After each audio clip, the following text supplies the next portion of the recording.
जेवर विधानसभा में कांग्रेस की सक्रियता तेज। डॉक्टर सतीश शर्मा टिकट के प्रबल दावेदार। जेवर क्षेत्र के किशोरपुर बनवारीवास गांव निवासी कांग्रेस के पुराने व जमीनी नेता डॉक्टर सतीश शर्मा जेवर विधानसभा 63 से कांग्रेस टिकट के प्रबल दावेदार के रूप में उभर कर सामने आए हैं। उनके इस समर्थन में कार्यकर्ता और ग्रामीण खुलकर अपनी बात रख रहे हैं। डॉक्टर सतीश शर्मा और उनके समर्थकों ने क्या कहा, पूरी प्रतिक्रिया और ग्राउंड रिपोर्ट देखें विजन लाइव न्यूज चैनल पर। टीम पहुंची है किशोरपुर गांव में, जो कि जेवर विधानसभा का एक महत्वपूर्ण गांव है। यहां हम बात करेंगे डॉक्टर सतीश शर्मा, जो कि करीब 35 साल पुराने कांग्रेसी रहे हैं और इस बार जेवर विधानसभा क्षेत्र से इनकी पूरी तैयारी है। जी, आप कैसे कांग्रेस से जुड़े, क्या आपका सफर रहा?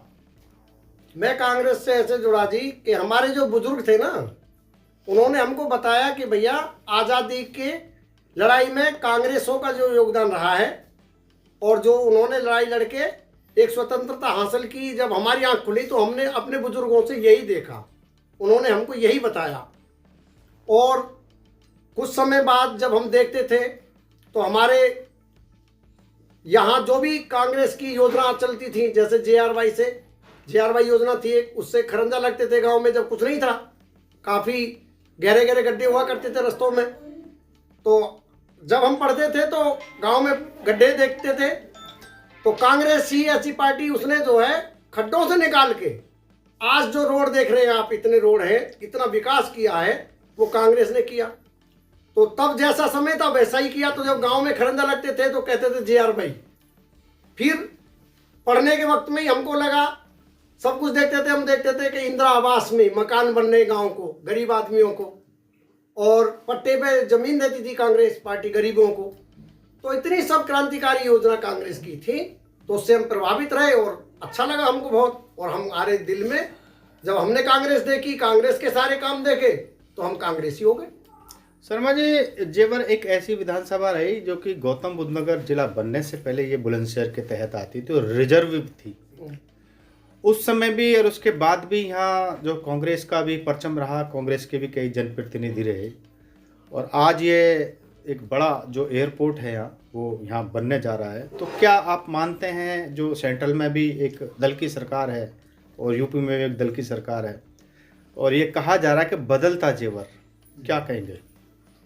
मेरा मानना यह है कि जेवर, बदलता जेवर जब पूर्णतः बदलता माना जाता, कि जैसे हमारा ये विकास का प्रोजेक्ट, तो इसमें कोई दो राय नहीं, लेकिन अगर विकास के साथ साथ यहाँ का किसान, नौजवान बेरोजगार ना होता और उसको उसकी मनचाही कीमत, जैसे भूमि अधिग्रहण किया जमीन, तो हमारी कांग्रेस पार्टी, मुझे ध्यान है, मैं गांव-गांव जाता था, कितने गांवों में हम गए, एक यात्रा चलाई थी जब कांग्रेस पार्टी ने, उसमें रथ यात्रा थी वो, और वो हमें पर्चे मिलते थे, भूमि अधिग्रहण बिल, सोनिया जी के नाम से वो पर्चे बने थे, तो उन्होंने अधिग्रहण बिल को पास कराया 14 में, और ऐसा कानून बनाया कि भाई अगर कहीं सरकार की आवश्यकता को पूर्ति करने के लिए किसान को अपनी जमीन देनी पड़ेगी, तो उसका चौगुने का प्रावधान और 70% की सहमति का प्रावधान रखा था।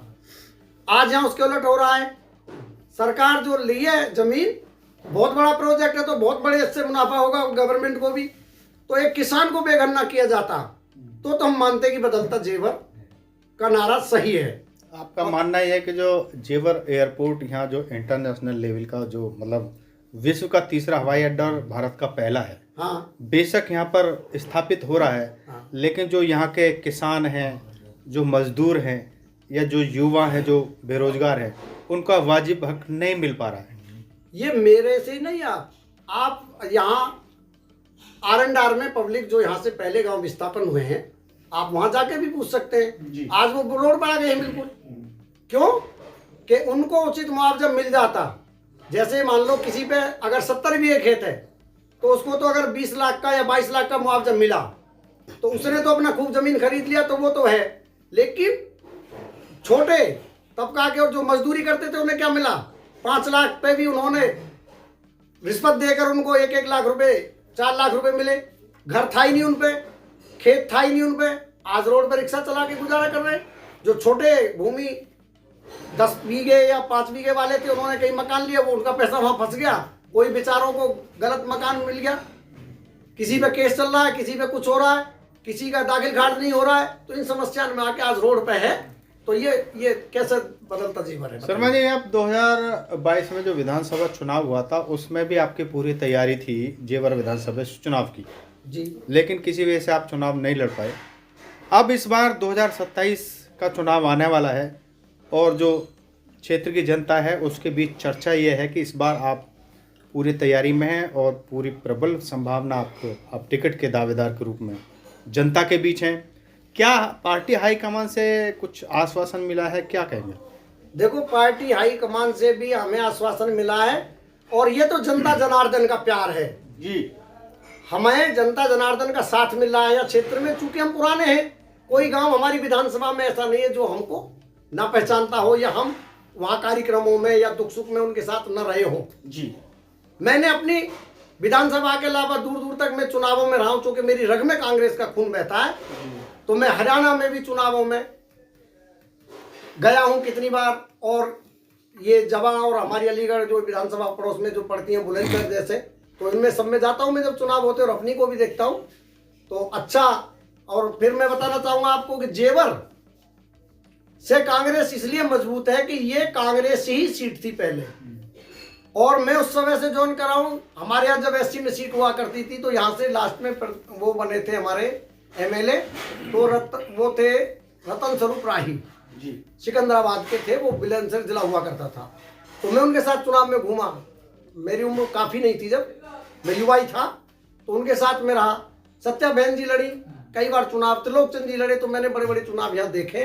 और बंसी जी यहाँ से चुनाव लड़े 3 बार, लेकिन कभी 200 वोट से, कभी 225 वोट से, एक बार 300 वोट से रहे। तो कांग्रेस का यह जनाधार था और है। और कुछ परिस्थितियां ऐसी हो गई जो कांग्रेस से विमुख हो गए लोग। क्यों कि जो प्रत्याशी रहे थे हमारे पिछली बार यहाँ धीरेन्द्र जी, तो वो भी कांग्रेसी थे, उनको वो भी दूसरे नंबर पर रहे थे। ये जेवरी क्षेत्र ने उनको प्यार दिया तो वो दूसरे नंबर पर पहुंचे। अब उनको कुछ चंद वोट बाहर से मिल गई, दल बदल गए जी, तो वो विजयी हुए।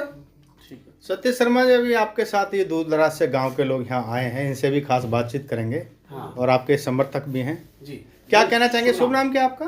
मेरा नाम प्रताप फौजी नाम। प्रताप फौजी जी, क्या कहेंगे क्षेत्र के बारे में और राजनीतिक तस्वीर के बारे में? देखिए जी, ये डॉक्टर सतीश, इनके 2 ही काम है बेचारों के, गरीब आदमी हैं, लेकिन ये 38 साल से संघर्ष कर रहे हैं जी।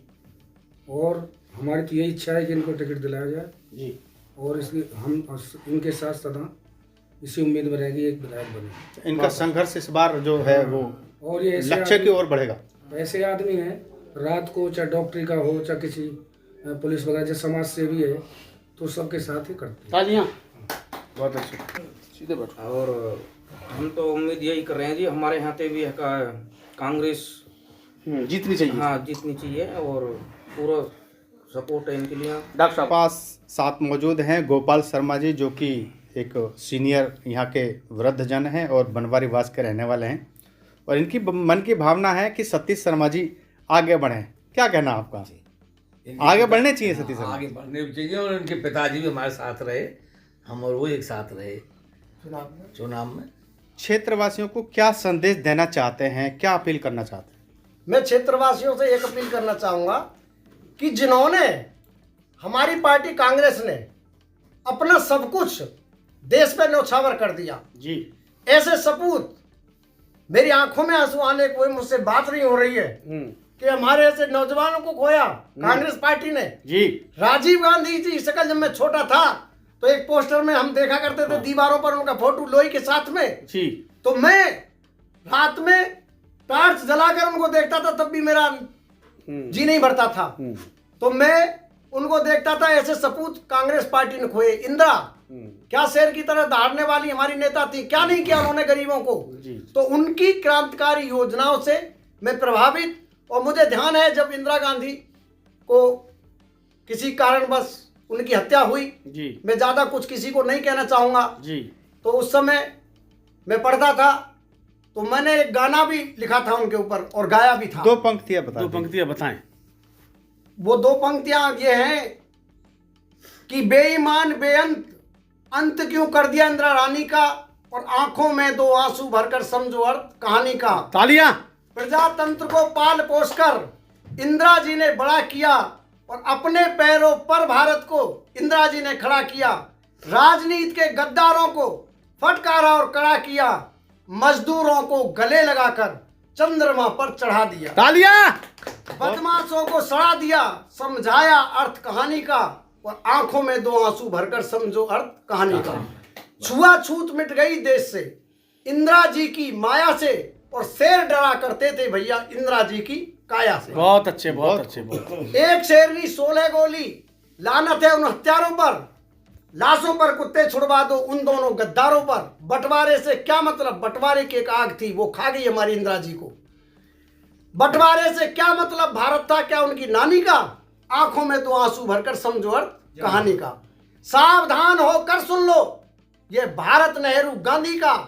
इंदिरा जी तो चली गई, राजीव जी तो चली गई, अब भारत राहुल गांधी का। बहुत अच्छे। देश भारत के अखंडता पर आंच नहीं आने देंगे। हाँ। और इसकी 1 इंच भूमि, क्या आतंक की याद आज होती है, आतंक को कांग्रेस पार्टी ही मिटाएगी। इसकी 1 इंच भूमि नहीं जी से जी जाने देंगे। शर्मा जी गाने देंगे जो गाना तर्ज पुरानी का, और आंखों में 2 आंसू भरकर समझो अर्थ कहानी का। बहुत अच्छे भाई, धन्यवाद। अन्न का दाता दुखी, और यहाँ क्या हो रहा है देश में आज ये। अन्न का दाता दुखी और यह सुखी सेठ का खाता है। गुड़ से गोबर तेज, यहाँ ईमान मोल बिक जाता है। उल्टी है सब रीत, यहाँ साधी शर्तों पर होती हैं, और बिना दहेज गरीबों की बेटी शर्माती रोती हैं। भाई वाह भाई, बहुत अच्छा भाई शर्मा जी, बहुत अच्छा, बहुत अच्छा। इंदिरा गांधी जी हमारे कवि हुए एक, उन्होंने मेरे गुरु थे वो, इंटर कॉलेज में जब मैं पढ़ता था, तो इंदिरा जी जब मरी तो उन्होंने 4 पंक्ति लिखी थी, मैंने गाया था इसको कि छोड़ चली संसार वतन के प्यार में बेटा। वो इंदिरा गांधी ऐसी शख्सियत थी, उनको सब पता था। उन्होंने भुवनेश्वर में अपना लास्ट भाषण से मरने से पूर्व ही कह दिया था, आर्यन लेडी, कि मुझे परवाह नहीं मैं जीवित रहूं या न रहूं, लेकिन मेरे खून का एक कतरा मेरे भारत को मजबूती देने का काम करेगा। और अगले ही दिन वो खत्म हो जाती हैं। बिल्कुल बिल्कुल, बहुत समय ने उनको खा लिया। बिल्कुल। तो हमारे कवि ने लिखा था उनके लिए गाना, तो उनके स्वर्ग से उनकी आत्माओं ने, जब राहुल जी को गुस्सा आना चाहिए था जी, लेकिन ये कांग्रेस परिवार ऐसा थे, वो घर भड़के नहीं। और राहुल जी को स्वप्न में इंदिरा जी ने कहा कि मैं तो छोड़ चली संसार वतन के प्यार में बेटा, और तेरे देश की नाव पड़ी मझधार में बेटा। मैं नेहरू की बेटी थी, मैंने सब उसका फर्ज निभाया, और जिस मिट्टी में खेली थी सब उसका खर्च चुकाया। मेरे सहयोगी मित्रों ने मुझे बहुत घना समझाया, हुई देश प्रेम मंदी और रस्सी को हिसाब बनाया। मैंने अपना खून बहाया, तुम आंसू नहीं बहाना। है देश तेरा संकट में, जा उसको शीघ्र बचाना। है नहीं क्रोध दिखलाना, तेरे अधिकार में बेटा, और तेरे देश की नाप पड़ी मझधार में बेटा। बहुत अच्छे, बहुत अच्छे, बहुत कुछ बातें शेष रही थी, आ पास तुझे समझाऊं, जो घाव हुए गोली के, आ लाल तुझे दिखलाऊं। बहुत माता का खून बहा है, और तुम आंसू नहीं बहाना।